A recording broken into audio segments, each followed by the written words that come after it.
Do you want to do the intro? No, we'll do it together. Oh yeah, I can say it. No, I'll do it. We've got my FX DC load rider.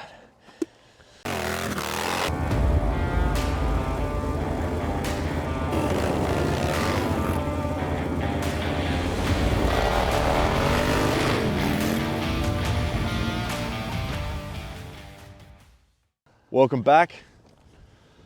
Another video. We've been busy boys, but we're back. It feels good to be back.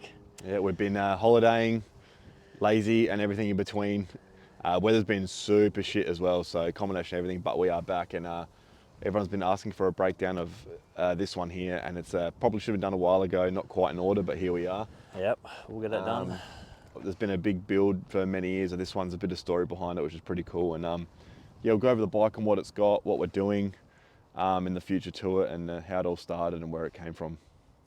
All right, so let's talk about the front of the bike. We got the bigger brake and the wheels. We'll just go over that now. What brakes are you running? So we've got the R&S 15-inch rotor on the front there. Yep. Standard caliper still. Yeah, so no, it's a good upgrade if you do have a single disc. Yep. Definitely a lot better than the standard one for sure, especially when you get it nice and warm. And you threw the switch blades on? Yeah, chucked the switch blades. So I had spoked wheels on it to begin with, and then yeah, these come up at a good price. So yeah. Yep. Change it towards these and obviously the bracket to make the bigger brake work and stuff. Yeah, so when I ordered the rotor, it comes with it. So I just put the model in, what I had and what it was going on, and then yeah, got the bracket. And did you notice much of a difference in going the bigger disc, like performance-wise? Yeah, definitely. Yeah, right. Yeah, especially once it gets hot, or once you like really work in the front, you can notice it a lot. Yep. For sure. And eBay headlight? eBay Daymaker. Can't go wrong. So it's like $60 instead of 660. Yeah, it's the way to go. R&S trim ring on the front. Yep. Everything apart from that, internals are standard in the forks. Yep. Just painted the triple trees in the top of the fork caps, but yeah, found that she's a pretty standard front end for now. Definitely have aims to put Legends inserts in there, I reckon. Yep. Down the track for sure. And obviously, beautiful bit of craftsmanship here. What have we got here? Yes, I've got the Thrashin 6.5-inch straights, I believe. And yeah, the Thrashin mid-bend bar. It's absolutely amazing. I went from the hard case, 7-inch straight riser and a short pro taper low rise bar. Yep. And the comfort level to changing to these is just absolutely amazing. So what he had was a similar sort of height straight riser with a very flat bar, so you couldn't roll it back. It's just very straight, like very stretched out. So way too stretched out. Now he's got 6.5 straight riser with a mid-bend bar. So since the bar has some bend in it, you can roll it back to bring it back towards you, so you're not rolling so far forwards. The bar's got a bend and you just roll it back. So you can either go a pullback and a flatter bar, or a straight riser with a bit of a bend on the bar, to whatever suits yourself. And Thrashin have done an awesome job. You can tell they've tested this product, and it looks good, it's comfortable. Yeah, couldn't be happier with it. All their stuff's killer. It's always nice. And I see you got some chrome switches. Yeah, so it came with the chrome switches. I actually, when I did the bars, I had some black switches laying around, and I pulled the switches off, but the switches I had were for a newer model, so they actually didn't fit. So Yep. I was going to change them over, but yeah, they didn't fit. So still got the chrome switches on there, but it's a good little brake up. Yeah. Still got the standard front lever, brake lever, and clutch lever. I've just shaved them down, so I basically just cut the end off and then sanded it and smoothed it out. It's like a three finger lever now. Yeah, nice. And you've got this. Run us through the cluster here. Yeah, so I've got the CVO digital dash on there. Yep. Just a lot nicer and looks a lot cleaner than the standard one. Yeah, it's nice. Did you put that on? It actually came with the bike. Okay, when I got it, had it on there. Yep. So yeah, nah. Yeah, nice. Good and the seat? So we got the Saddleman seat, step-up seat. When I got it, I'm pretty sure it was just a standard Saddleman seat that was going around. There wasn't any like rippled seats or gripper Oh, yeah, seats. tuck and and that. roll. Tuck and roll, yeah. Yep. So, like, I think I bought this seat back in 2017. And even then, like now, you still would probably go for a Saddleman right now. I mean, a lot of Yeah. new stuff coming out, but Saddleman still seems to be the go for the stuff we do and what we I love like. it. But yeah, and, moving on to the rear shocks. So I know they're progressives, and I sort of know Yeah. how you feel about them, but yeah. So yeah, the progressive 490s. They're not a bad shock. Definitely a lot better than standard. Yep. I just think, I don't know if it's just because I'm not a very heavy bloke. They just feel very rigid. I've played around with them a bit, but they just still, for me, compared to like the Legends, they're a lot more rigid rear shock. Yep. Especially for the riding I'm doing now. I'm kind of looking for that more plusher ride and whatnot. So yeah, definitely probably be looking at changing those down the track. Yep. To probably some Legend 13 inches. Yeah, nice. I do like the 14s, but I also kind of like the low look like, as well. like yeah, the bit of low both, look. Yeah, it's a little bit different. I was stuck in the same thing. I had, as you know, I had the 13s, and then once you kind of sit on it, I'm a bit bigger, so Yeah. sags down a bit. And where I wanted them set up, I didn't want them so stiff it didn't sag. Then I went to 14s. Now it kind of sits tall on the side stand, so it's hard to work out exactly what you want because there's like a look when you ride. Yeah, there's a for look sure. when it's on the stand. So. Just moving on to the chain. What made you go the chain? So when I did the chain drive conversion, I was just all into the stunt scene. Yep. Just wanted whatever all the stunt riders had. I was only young when I was building this. I was only like 18, I reckon. So yeah, I didn't really know too much about it, but I just was chatting to some of the older boys, and they said, yeah, chain drive, spin the gearing up so it's more snappy, makes it easier to do wheelies. So. And when you did you notice that? Yeah, for sure. Yeah. Yeah. No, definitely. And I still love it now. I'm definitely happy I did it. But in hindsight now, if I was to do it and I had belt drive, I'd just change the front pulley on it. I wouldn't do the whole setup. I'd just change the front pulley on the belt and spin it up that way. Yep. Yep. And yeah, would you go standard gearing if you went back to a pulley, or? I'd go standard gearing if I had a built motor. Okay. Which we're doing. Which we're doing. So yeah. We'll be doing that. If the motor was built and I was to convert it back, I'd just go to the standard gearing because you'll have the torque there, so it doesn't. And like I said, I'm not interested in wheeling it and whatnot. I've had my fun wheeling and stunting this thing, so all the crash bars have come off it, and I just like to kind of enjoy it. Yeah, just enjoy it for what it is now. Yep. Keep it safer. I don't need to be that guy anymore. So not that guy, just that guy. Yeah, just that guy. Just a few little clutch flicks. And the rear end. Yeah, so the rear end's just got a eBay smoked tail light, shortened tail light on there, and just some standard shorty indicators. I'm not even too sure what brand they are. Yep. But I definitely want to change those to the Fender indicators, the nice slimline ones. That slip on the rail? Yeah. So I think I'll do that down the track. Yep. Especially because one of them's broken at the moment, so. Oh yeah, I think I remember that. So yeah, definitely got some stuff I want to do to it, and that's the best thing about these machines is you don't have to ever stop. You can just keep dumping cash. There's always something you don't have can to stop. change and do. So just tell your missus it was only $5,000, the whole bike. So yeah, that pretty much concludes that. Obviously, we've got the custom paint on here. That's a big one. So pretty much when I got the bike and did a few bits and pieces, it was all red and everything was like raw or chrome. So looking pretty old school. Yeah, it was very that much old school look. So my old man organised to get the motor painted before I picked the bike up. So his mate's a very detailed and good mechanic. So he actually, all this motor that you see now was silver. So it's actually been painted. It looks like it hasn't. It's an exceptional job. Oh, it's nice. And man, the big thing about paint jobs for me, this is my opinion, is people go a little bit too out there. You kind of need to dial it back and just keep it simple. Do something cool. Yeah. Obviously do something different, but there's a fine line between doing crazy colours and sort of certain stuff. And I love people going out there and risking it and making things their own, but at the same time, you want to look at the bike 2, 3, 4, 5 years down the track and still love it. Definitely. And I feel like the more fruity and crazy you go, the quicker you get over it. Whereas something like this is one of my favourite paint jobs. Yeah, it's timeless. On a Harley. It's timeless. You just you look at it, it's got plenty of detail when you look up close, and you can obviously still tell what it is. And Yeah.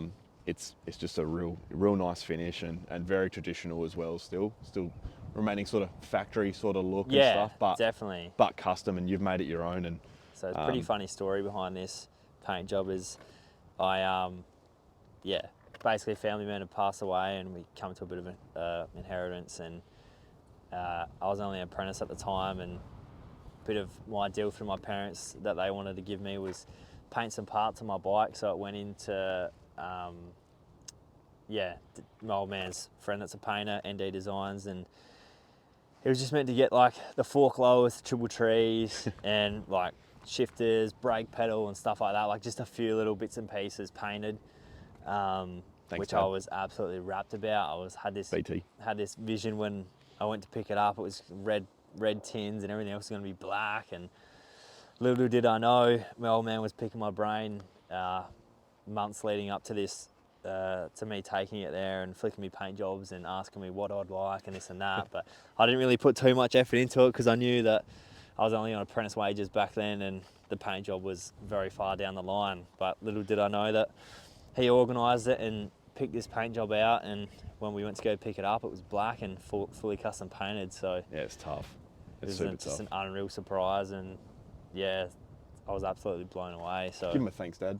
yeah, thanks BT, absolute legend. So, and when we started this build, like I said, I was an apprentice, so the amount of help and money that he kind of put into this as well. So it's got a fair bit of sentimental value. I got rid of it for a couple of years and went down the whole custom car, building an old school car, and just thinking back now, I've gotten a bit older, just how much sentimental value this bike had, and actually how many people put in for this and kind of made it to what it is today. So I ended up doing the swatcheroo and getting the bike back and giving the car back. So Bit of peer pressure. bit of peer pressure from the boys as well. So, but I couldn't be happier. It's just, I love it, and this will always stay in the family, I reckon. So, and when he got rid of it, I was devastated because I'd kind of just got my Harley, and he decided to get rid of it and sold it for a car. And time went by, and a shitload of peer pressure from me to him. yeah. And then one day he goes, "Oh, are you at home? I'm at your house." I'm like, "Oh yeah, I'll be there in a sec." And there he was sitting in my driveway with his bike back. So that was pretty cool to see you get that back. And Good moment. I get to run amok with my mate again. And now we're making videos on him and showing everyone what we're doing to him. And Yeah, I think it was just, I've always had passions for motorcycles and whatnot, but I was just so into a scene that I was kind of over. I was sick of stunting out, I was sick of beating on the bike, and I guess we were doing some like naughty things through the hills and whatnot, and yeah, you get home, get anxiety about it. yeah, the risk factor just wasn't there. I was just pretty simply over it. So yeah, I think I just lost my vision and why I actually had one to begin with. And I was working on Harleys at the time, so I was riding them every day for work. So, but now, yeah, bit of a break from it. Found that passion and love for them, and realised why I had one in the first place. So, definitely stoked to have it back. Yeah, no, it's a killer bike, and soon it's going to be an even killer. Yeah. So when I picked it up, it had the old 96 in it. My old man did that. As if you watch the breakout video, you'll see the motor package that he did to that, and he had virtually a whole 103 top end with 1,000 Ks on it sitting at home in the shed. So we said, well, while we're getting this motor painted, why don't I give you the 103 top end and we'll put some cams in it and just make it a bit more fruitier for you. Dad again. Yes, Dad again. Number So that's what we did, and that's how it stayed now. But yeah, now I'm getting to the point. It's great. Don't get me wrong. It's fun, but I just want a little bit more. Yeah, everyone wants a little bit more. Everyone wants a little bit more. An inch, a millimetre, So couple horsepower. every mil counts. It does, doesn't it? So I think we're going to be looking at heading towards the 107 mark, boring her out, and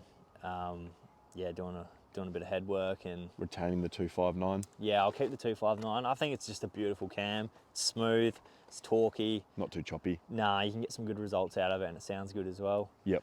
So definitely be bumping the compression up, 10.5 to 1. Yep. So this makes 104 foot-pound of torque and 96 horsepower. A standard one makes roughly like 70 horsepower, 72 foot-pound of torque. Yep. So it's still a fair bit over stock, but we'd probably be hoping to get that kind of 120, 118 foot-pound of torque and that kind of 110 horsepower, 112 horsepower. Yeah, it's around the mark. With this new upgrade, I think. And the pipe you've got now is obviously that TBR. Yeah, so we got the Two Brothers Racing pipe. Great pipe. Once again, when I got it, that's just what the boys were running at the time. I didn't really know much about it. So I'm not going to drop what I'm going to put on there, but I've got a pipe in mind that I've been looking at for quite some time now. A lot of thinking, a lot of talking. They're big in the States, but no one in Adelaide has one on the Dyna. So yep. I know of one person that has one on a Lowrider S M8, but yet to see one on a Dyna. So yeah, they're a good pipe. I'm going to be dropping that on there when I do the build, so you guys will have to hang around and see what I actually go with. They are big in the States, quite a new brand. Yep. All handcrafted, just a beautiful pipe. So I will be changing that up when I do the motor build. And since you've had it, what have you had any issues with it, or things have happened? Even the common stuff. Touch wood. This thing's just been very good to me. I've done little preventative things. I put the thing called a landing pad, like a case saver pad, so the motor doesn't slap down so hard when I was stunting it and wheeling it. Yep. But no, it's been beat on pretty hard, but it's actually just some engine mounts and some oil and filters. Just standard stuff, servicing, engine mounts. I put a lock-up clutch in it as well, but nah, yeah, touch wood, she's been pretty good to me. Like, if you kind of know what you're looking at and you Yeah. have some mechanical sympathy and look after it, they seem to be all right. But if you don't know those sort of things in between, you can come find yourself in yeah, definitely. So now that's pretty much the build.